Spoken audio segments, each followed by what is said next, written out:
12-2 resurfaced? Well, I think the biggest thing that I was most pleased with is, we missed a couple right at the rim. I thought Bryce had a great jump stop. I thought we, tried to play through him in the first. We did a better job of coming to a jump stop and playing under control in the paint, but we missed the shot. And then Connor missed a couple wide open ones that he's going to make, but we kept guarding, and that's what we were looking to get back to. It's obviously not always going to be pretty with this team, but if we guard like we did tonight, we're going to have a chance most nights that we step on the floor. So, even I thought, shots they made late, I thought were very well contested. That's a heck of a team. They're hard to guard. They run a lot of ghost and goblin type screens. Goblin, that's our term. You guys probably don't know what that is, but they run a lot of ghost type actions and slip out. So your communication has to be on point. And I thought we communicated well, and made enough stops to win. And Bryce was absolutely phenomenal there down the stretch. Raleigh hit a big one in overtime, stepping up, hitting that mid-range shot. And Bryce just we rode him all the way to the finish line. And I'm proud of our guys. We needed this one in a big way, and now we get an opportunity to go on the road and play two good teams and two good environments. And we got to get over this one quick. Put a game plan in tomorrow. Have a good day of practice on the travel day, and hopefully go out west and play well. I know toughness has been a point of emphasis for you. Just how do you think you played in that regard? Yeah, obviously they got a ton of offensive rebounds. It's what they do. They lead the nation in rebounding. And, I was disappointed in a couple of those where we didn't finish off the possession. I think White had 5 offensive rebounds at halftime, 5 of their 10. Those other guys we did a pretty solid job on. And then, second half, some of those 50-50 plays, we got to find a way to finish off those possessions. But again, I thought we kept playing. Some of the other ones we'd give up an offensive rebound and then give up an open three. We kept rotating and contesting, and again made a couple big stops late and got the ball to the right guy. We wanted to get the ball into Bryce's hands, and I thought he made a couple phenomenal plays. I got a sense of relief just in the locker room after the game, just the guys getting that winning feeling again and getting some momentum back. It wasn't crazy in there. Guys obviously very happy. I'll tell you this, winning sure as hell beats losing. It's much. But I did think it was a business-like approach. The guys know that we have to get over it quickly. If we don't, it's going to affect us in our game at Oregon, and it's not going to be pretty. You got to let it go. You can't have a hangover effect. And, like I said, we'll put a game plan together. We'll do some station work tomorrow. We can't put a lot of impact on their bodies with the overtime game. But we got to get over this quick. And then everybody's got to be ready. Braxton's going to have to be ready on this trip. All of our guys. I thought Cale gave us a couple really good minutes out there today. Gavin's got to be everybody. Aaron gave us good minutes, I thought, out there as well when Raleigh picked up his second foul. So, that's what it's all about, is going out there making winning plays when your name is called. And we had a lot of guys that made big plays over the course of that 45-minute game. He's making those types of plays on offense, and Juwan is doing all the things that he did tonight. Is that kind of the catalyst for getting back to that identity that you had earlier? Yeah, those two guys, they've helped us win a lot of games these last couple of years. And, Bryce was playing as well as anybody in the league when you look at the early portion of the non-conference schedule in the first couple of games of league play. And I thought he got back to that tonight. And he was aggressive, and, he took his shots, no hesitation. I thought he guarded better. Out there, he rebounded. I think got 5 defensive rebounds. So, was just really pleased with Bryce and how he responded. We've had a tough couple days, and we knew how big this game was. For us to hopefully end this slide, and then it's important for us now after losing a couple of home games. At some point in these last 10, we're going to have to steal some road games. So again, get over it quick and hopefully go out there and play well and play with effort and give ourselves a chance. The points off turnovers stat your way and only had 6 of them yourself. Just how crucial was that against it? I know they're a physical defense to handle the ball like you did. Yeah, Boswell just take that damn thing from me. His physicality is unbelievable, and to be able to, I watched 4 clips this morning of him just taking the ball. I think it was a USC game. He just took it or attacked on a spin dribble, and we had 1 turnover at halftime.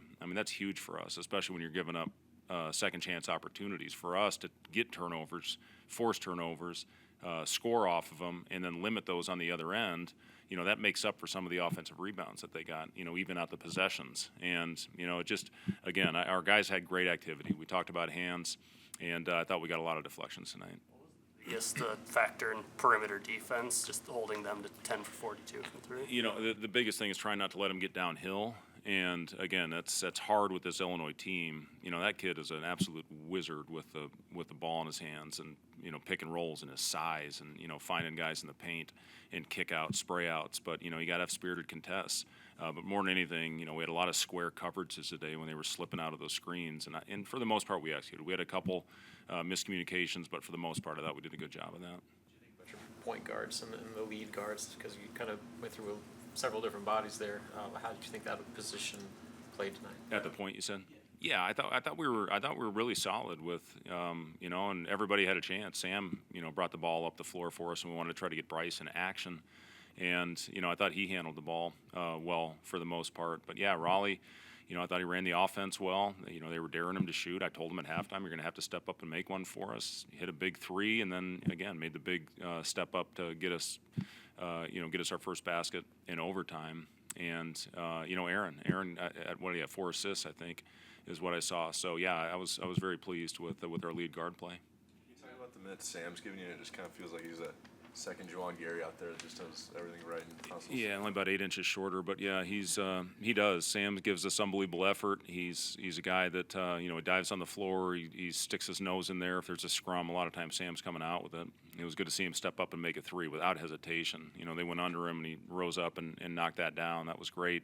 You know, a couple plays in the paint. I'd like him to spray that out when he gets in there, you know, as opposed to getting blocked. But he's always going to give us a great effort on the defensive end. And, you know, that's why we inserted him into the starting lineup. We needed that energy, you know, to hopefully flip it and get off to better starts. And we certainly did that tonight. How would you assess your team's cohesion when Illinois made that run? You talked about managing the here again. Did you see progress in that area? 100%. Yeah, I thought our resiliency was much better. I thought handling adversity was much better. And it's tough when they made a couple of really good shots. You know, their freshman 7. I mean, those shots he hit were tough, but that's what he does. He had 20 in the first half at Michigan State. I mean, the kid is a hell of a player, and you know, he's got length, and they ISO him at the elbow, and he can create for himself. And you know, he had a couple tough ones that sent it to overtime, but we didn't hang our heads. We found a way to regroup, which is hard to do when you give up a lead like that. And then they went out there and you know, did not let down. You know, we let down in the overtime at Iowa. We did not let down at all tonight, and that helped us get over the hump. Not sure if it's the right term, but how much guts does it take to be able to, for the guys to keep their heads in this during this stretch and be able to see, you know, the end of it and be able to come out of it with a win eventually? Yeah, no, it's a great question. You know, our guys, first time for everything. No, I'm just kidding. But what was it? I forgot what you said. And I do appreciate you coming on our trips. That means a lot to us. But just how much guts it takes to be able to stick in it during this losing streak and be able to work your way out of it. Yeah, and it is. You do get the here we go again mentality, and you know, we found a way. You have a 10-point lead, they come back and tie it on a tough three. And we never hung our heads, and that was the thing. You know, when you get in the huddle and you got eye contact and guys are talking to each other before we even get in there and start teaching, you know, that's growth. And again, it's all about preparation. I thought we had great days of prep, and that carried over the game tonight. Last question. Yeah, big news yesterday with John Cook retiring. Yeah. Just what has he meant to you in the years that you guys? Yeah, have thanks been for asking that, Amy. I meant to open actually with that, and you know, I actually went up to Coach Cook's office today and was able to talk to him and you know, thank him for. It's been an honor, you know, working in the same athletic department as him. You know, I see him a lot of times. He'll be in the weight room, and I'll be in there, and you know, we do an old man workout. He's doing his thing. I'm, you know, doing my thing. But you know, I always talk to him, and I've adopted a lot of things that he's done with culture. I think he's one of the best that there's been. You know, certainly in his sport and any sport, of creating a culture. When you have that many, you know, All-Americans and you know, 5 stars and that type of thing, to get them all to mesh and the cohesion that he's been able to, you know, bring to those teams, the national championships, that is not easy to do when you have players like that. So just really thankful to have had the opportunity. You know, I'm certainly going to try to keep a relationship. We talked about playing golf, you know, once the weather turns and, you know, things slow down a little bit. And, you know, I'm certainly going to lean on him and continue to talk to him about a lot of things. I mean, very seldom do you get a chance to work with the greatest of all time in their sport. And I think John Cook's the greatest volleyball coach of all time. Thanks, guys.